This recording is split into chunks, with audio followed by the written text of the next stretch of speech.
एक गांव जो पहाड़ों में है वो लगातार एस रैंक फेनरर से परेशान हो रहा था। इसीलिए वो अपनी सारी सेविंग खर्च करके एक एस रैंक पार्टी को हायर करते हैं ताकि वो फेनरर को हरा सके। फ्लेमिंग ड्रैगन फैंग के मेंबर्स दुनिया के सबसे स्ट्रॉन्ग एडवेंचरर्स में से एक है। हर एक की अपनी यूनिक स्ट्रेंथ्स है। फिर आता है कर्ट, और जो वो कर सकता है वो सिर्फ घर के काम है। इसीलिए वो एक दीवार के पीछे छुपकर अपने आप को बचाने की कोशिश करता है। लेकिन जैसे ही फेनरर गांव में आता है, कर्ट पहला इंसान होता है जिसे फेनरर अटैक करता है और वो उड़ा के दूर चल जाता है। बाकी पार्टी के मेंबर्स कॉम्बैट के लिए रेडी हो जाते हैं। गूव बंदना को ऑर्डर देता है कि वो फेनरर को रोके, तो बंदना अपने वायर से फेनरर को बांध लेती है, पर एक सेकंड के अंदर फेनरर उसका पीठ दीवार के अगेंस्ट तोड़ देता है। नॉर्मली बंदना को जिंदगी भर व्हीलचेयर पर बैठे रहना पड़ता, पर मैर्फिस के टीम में होने की वजह से वो कुछ ही सेकंड्स में ठीक हो जाती है और काम पर वापस आ जाती है। वो एक पेड़ का सहारा लेकर खुद को जमीन से जोड़ लेती है, जिससे गूव को फेनरर के सर पर एम करने का मौका मिलता है। तो गूव जंप करके अपने मैजिक स्वॉर्ड से फेनरर को आग लगा देता है। गांव वाले इतने खुश होते हैं कि फेनरर के हारने पर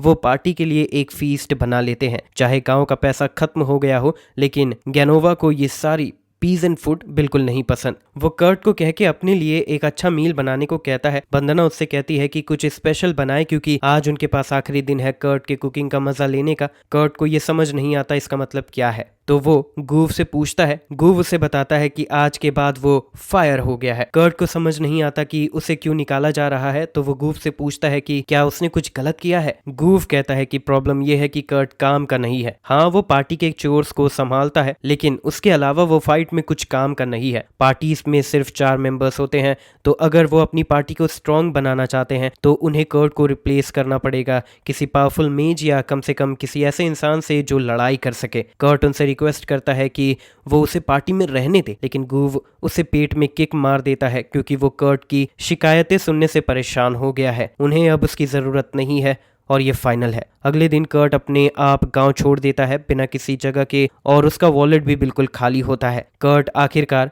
एक शहर पहुंचता है और उसके पास सिर्फ कुछ पैसे बचे हैं, इसीलिए उसे नया जॉब ढूंढना बहुत जरूरी है। जल्द ही कर्ट को एक टेम्प वर्क एजेंसी मिलती है और वो डिसाइड करता है कि एक ट्राई देखते हैं, तो वो वहां जाता है। रिसेप्शनिस्ट उससे मिलती है और पूछती है क्या वो यहाँ किसी को हायर करने आया है या जॉब ढूंढने। कर्ट बताता है कि वो जॉब ढूंढने आया है, तो रिसेप्शनिस्ट उससे कहती है कि पहले एक इंटरव्यू और एप्टीट्यूड टेस्ट होगा। वो उससे बेसिक डिटेल्स पूछती है, जैसे कि उसका नाम, उम्र और होम टाउन। कर्ट बताता है कि उसका नाम कर्ट रॉकिंस है, वो 15 साल का है और वो ह्यूग विलेज से है जो शीन माउंटेन्स में है। कैल को ये बिल्कुल भी नहीं पता था कि उन पहाड़ों में कोई गांव है, पर फिर भी वो आगे बढ़ती है और पूछती है कि उसकी वर्क हिस्ट्री क्या थी। कर्ट बताता है कि वो फ्लेमिंग ड्रैगन फैंग का पार्ट था, पर उसने जो काम किया वो बस चोर्स थे और रिसेंटली उसे निकाल दिया गया। कैल हैरान हो जाती है सुन के कि कर्ट एस रैंक पार्टी का पार्ट था, और चाहे उसने ज्यादा काम ना किया हो, पार्टी का नाम अपने एप्लीकेशन में होने से डेफिनेटली उसको नया जॉब मिलने में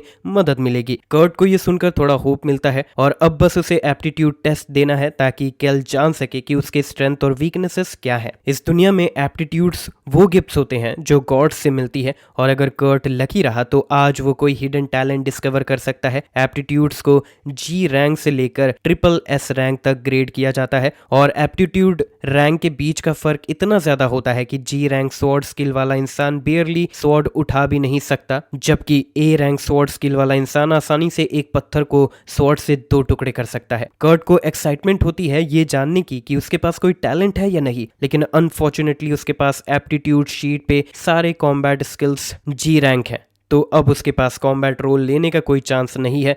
कर्ट का पूरा होप चला जाता है, लेकिन कैल उससे कहती है कि अभी भी चांस है उसके पास कोई अच्छा ट्रेड स्किल हो, जैसे कि एल्केमी या ब्लैक स्मिथिंग, लेकिन जो टेक्नीशियन उन टेस्ट को हैंडल करता है वो अभी वेकेशन पे है, तो कर्ट को अगले वीक वापस आना होगा। कर्ट उससे कहता है कि इतना इंतजार नहीं कर सकता, क्योंकि वो अभी एक लोफ ऑफ ब्रेड दूर है गरीब होने से, इसीलिए वो आज ही जॉब चाहता है। कैल उसकी सिचुएशन समझती है, तो वो उससे कहती है कि एक बार वहां सैंडबैग्स को उठा के देख जो वहां रखे हैं। कर्ट ट्राई करता है है और जैसे ही वो बैग उठाता है उससे एक अजीब सी सेंसेशन होती है, जैसे वो सैंड बैग थोड़ा उसका माना ड्रेन कर रहा हो। फिर भी वो बैग उठाता है और जब केल देखती है कि वो इतना स्ट्रांग है तो वो सोचती है कि वो कंस्ट्रक्शन का काम हैंडल कर सकता है। वो उससे बताती है कि मार्ग्रेवेट ऑफ टोन अभी वर्कर्स हायर कर रहे हैं ताकि सिटी वॉल्स को रिपेयर कर सके, और वो कर्ट के लिए एक लेटर ऑफ रिकमेंडेशन लिख देती है। कर्ट उसकी मदद के लिए शुक्रिया अदा करता है और तुरंत मार्ग्रेव से मिलने के लिए निकल पड़ता है। मार्ग्रेव लेटर देखकर पढ़ लेता है और कर्ट का कहना है कि वो यहाँ काम करना चाहता है,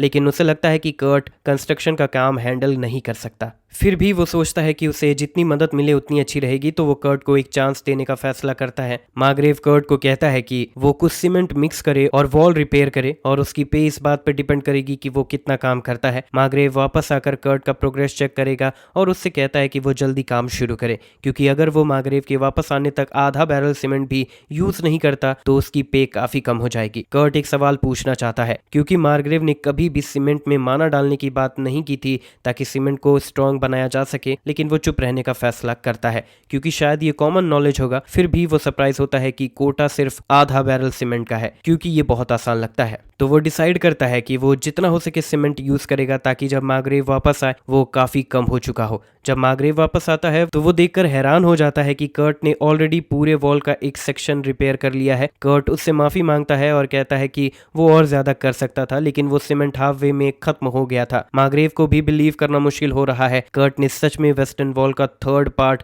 रिपेयर कर दिया। तो वो कर्ट से पूछता है कि उसने वॉल के ऊपर का पार्ट कैसे रिपेयर किया। कर्ट बताता है कि उसने बस सीमेंट को ऊपर डाला और एक लकड़ी से स्मूथ कर दिया। नॉर्मली मार्ग्रेव कर्ट का ये जोक समझ के कुछ कहता है क्योंकि ये काफी इंपॉसिबल लगता है, लेकिन कर्ट ने क्लियरली काम कर दिया है तो मार्ग्रेव को लगता है कि वो सच कह रहा है। मार्ग्रेव कर्ट से पूछता है कि वो यहाँ कितने दिन काम करने का सोच रहा है और कर्ट कहता है कि उसे बस एक वीक के लिए काम चाहिए।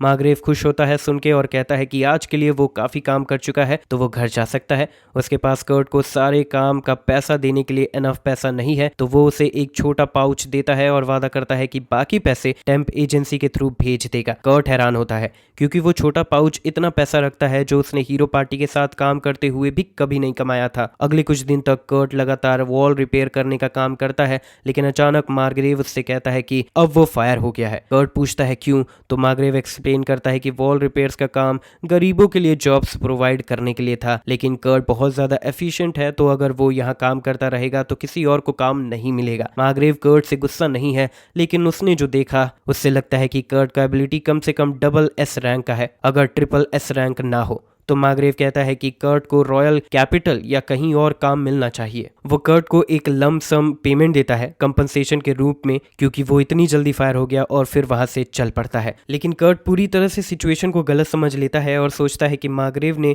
उसे बस खत्म कर दिया क्योंकि वो एक बेकार वर्कर था। वो टेम्प एजेंसी वापस जाता है और केल से मिलकर बताता है कि उसे फायर कर दिया गया है, अब उसे कुछ दिन और लगने वाले हैं अपने ट्रेड एट्रीब्यूट्स को अप्रेस करवाने में। बस इतने में ही उन्हें फ्रंट डेस्क पे कुछ शोर सुनाई देती है और लगता है कि एक लड़की रिक्रूट का एड देने की कोशिश कर रही है, लेकिन रिसेप्शनिस्ट उससे कहती है कि कोई भी इतनी बेकार कंडीशन में काम करने को तैयार नहीं होगा जो वो ऑफर कर रही है। फिर भी लड़की इंसिस्ट करती है कि रिसेप्शनिस्ट किसी को ढूंढने की कोशिश तो करे और वो डिस्टर्बेंस क्रिएट करने लगती है। तो केल जाकर देखने जाती है कि क्या प्रॉब्लम है। केल की कोवर्कर उसे बताती है कि ये लड़की एक माइनर को हायर करना चाहती है जो एक अनएक्सप्लोर्ड माउंटेन को एक्सकैवेट करना हो, लेकिन वो अपफ्रंट पेमेंट देने के लिए तैयार नहीं है और कहती है कि सिर्फ एक्सकैवेशन सक्सेसफुल होने पर ही पैसे देंगे। केल एग्री करती है कि कोई भी नॉर्मल इंसान इस कॉन्ट्रैक्ट पर काम नहीं करेगा, तो वो लड़की को समझाने की कोशिश करती है कि वो इन्वेस्टर्स हायर करे जो माइन को डेवलप कर सके, लेकिन लड़की कहती है कि वो ये नहीं कर सकती क्योंकि अगर वो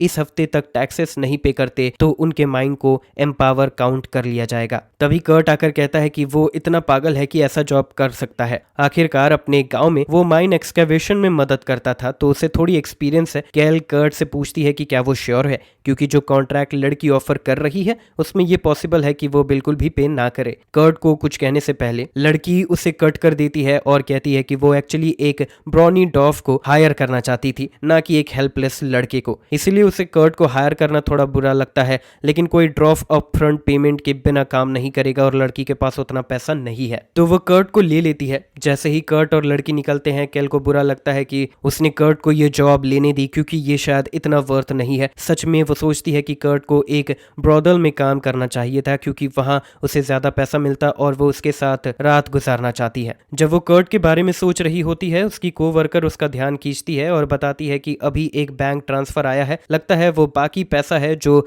मार्ग्रेव ने कर्ट के काम के लिए भेजा था। कैल एक्सपेक्ट कर रही थी कि कुछ 50 सिल्वर कॉइन होगा, लेकिन ये एक्चुअली 200 गोल्ड का चेक है, जो कि बहुत पैसा है। वो इतनी हैरान होती है कि कर्ट ने इतना पैसा कमाया, जो कि गलती से फ्लोर पे रखे सैंडबैग के ऊपर पे गिर जाता है। उसकी कोवर्कर उससे कहती है कि ध्यान रखे, ये रेगुलर सैंडबैग्स नहीं है, ये एक्चुअली वो सैंडबैग्स हैं जो एक इंसान के माना रिजर्व्स को मेजर करते हैं और ये उन लोगों के लिए हैवी हो जाते हैं जिनके पास ज्यादा माना हो। ये सैंडबैग्स आम लोगों के साथ रिएक्ट नहीं करते, इसलिए कैल आसानी से इन्हें उठा लेती है। लेकिन उसे याद आता है जब कर्ट ने कुछ दिन पहले इन सैंडबैग्स को उठाया था, तब वो काफी स्ट्रगल कर रहा था। तो अब वो सोच रही है कि क्या कर्ट वाकई एक नॉर्मल लड़का है। इसी दौरान कर्ट और उलिशिया जंगल के रास्ते में कैंप साइट की तरफ जा रहे होते हैं, लेकिन जब वो वहां पहुंचते हैं तो कर्ट थोड़ा कंसर्न्ड हो जाता है क्योंकि वहां सिर्फ एक टेंट है। उलिशिया कहती है कि ये टेंट दोनों के लिए काफी बड़ा है, जिसमें वो दोनों साथ सो सकते हैं, लेकिन कर्ट कहता है कि वो कभी भी सो नहीं पाएगा अगर वो उसके साथ क्यूट लड़की जैसे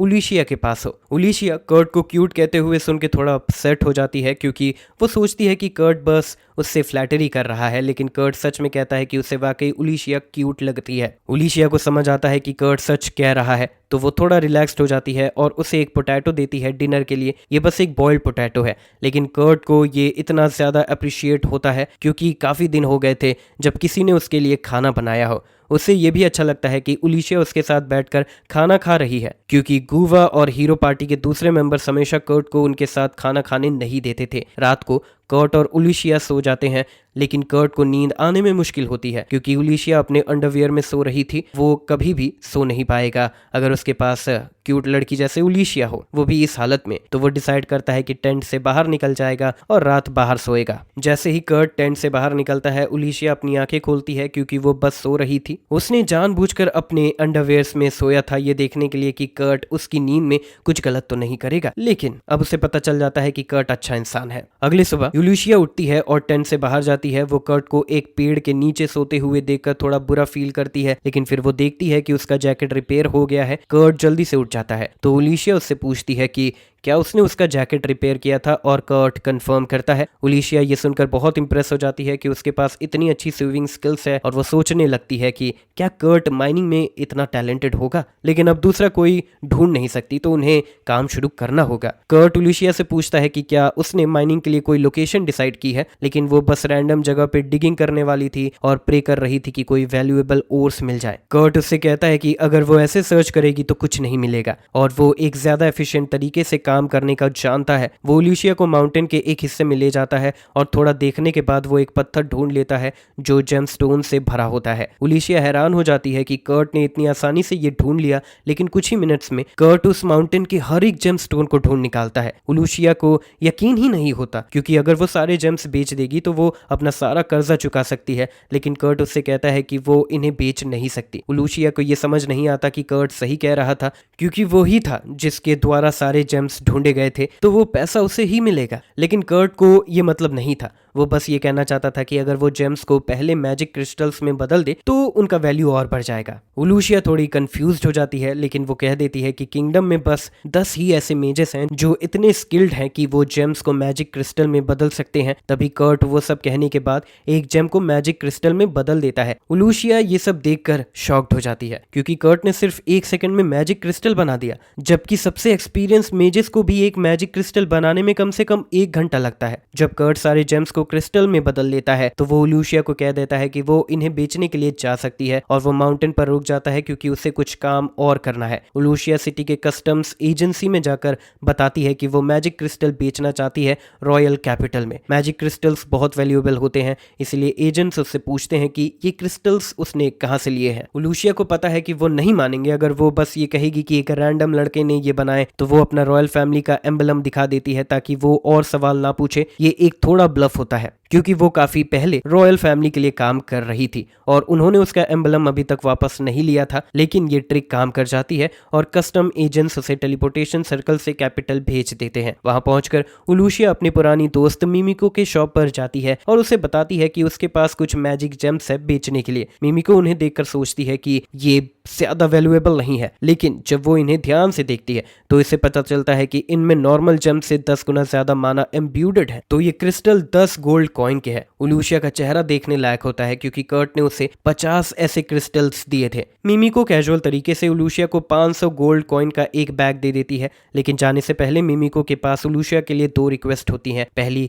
वो चाहती है कि उलूशिया सिर्फ ये क्रिस्टल्स उसके ही शॉप पर बेचे, क्योंकि अगर ऐसे पावरफुल क्रिस्टल्स बिना किसी रेगुलेशन के मार्केट में आने लगे तो बहुत बड़ा डिजास्टर हो सकता है। दूसरा, वो चाहती है कि उलूशिया कर्ट का नाम बताए जो ये क्रिस्टल्स बना रहा है। उलूशिया पहली कंडीशन मान लेती है, लेकिन दूसरा कंडीशन पे वो कह देती है कि वो कर्ट का नाम नहीं बता सकती क्योंकि उसे पहले कर्ट से परमिशन लेनी होगी। मिमिको, जो रॉयल फैमिली की कोर्ट मेज है, अपनी पोजीशन का इस्तेमाल करके उलूशिया से ये जानने की कोशिश करती है कि वो कर्ट का नाम दे दे, लेकिन उलूशिया अब रॉयल फैमिली के लिए काम नहीं करती, इसलिए वो मिमिको की बात नहीं मानती। मिमिको समझ जाती है कि वो उलूशिया से कर्ट की इंफॉर्मेशन नहीं ले पाएगी, तो वो उसे सिर्फ ये कह देती है कि कर्ट को इंश्योर करे कि वो किसी और नेशन में ना चला जाए, और अगर वो कर्ट को रॉयल फैमिली के लिए काम करने के लिए मनाए तो मिमिको उसे काउंट का टाइटल और रॉयल रिसर्च लैब की फुल एक्सेस देने को तैयार है। उलूशिया मिमिको के शॉप से निकल जाती है और अगले दिन सुबह वो माउंटेन वापस जाकर कर्ट से मिलती है, लेकिन वो देखकर शॉक हो जाती है कि कर्ट ने जितनी देर में वो गई थी उसने वहां एक पूरा घर बना लिया है।